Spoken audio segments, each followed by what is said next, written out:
हजरिया नाम है।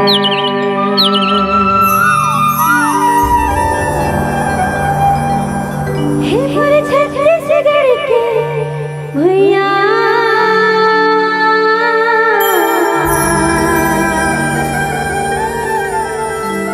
सुन हजरिया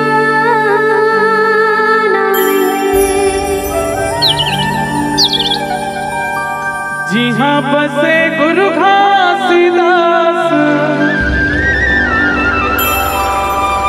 हीरापुरी चारों धाम है। ये मोर छत्तीसगढ़ के भैया हजरिया नाम है।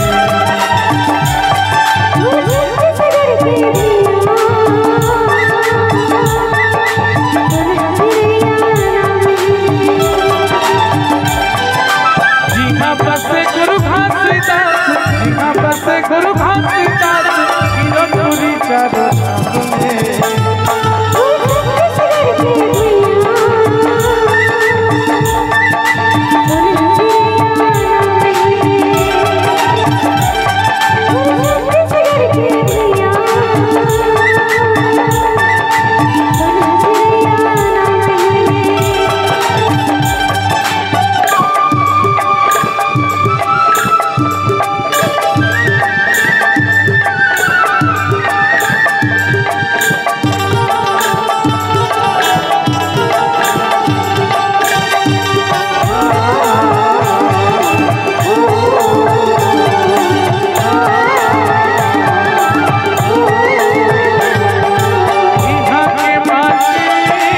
चंदन लागे महात्मा जैसे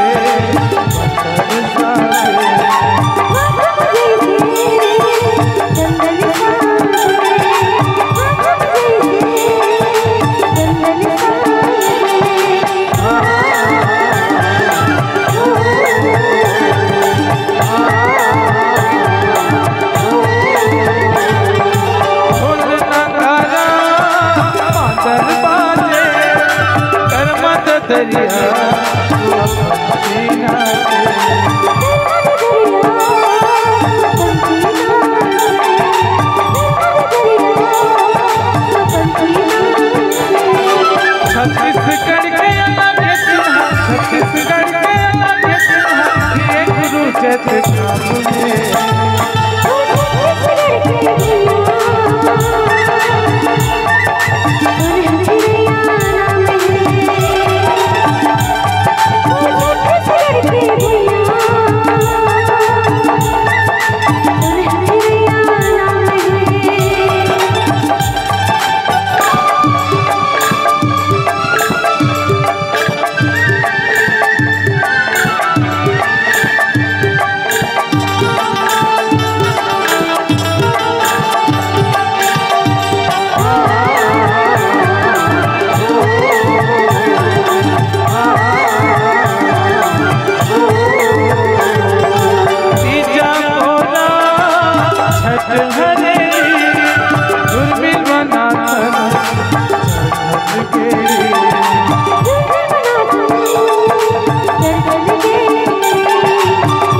खुरमी बड़ा सुहारी, खिचड़ी खुरमी बड़ा सुहारी, यहाँ के खान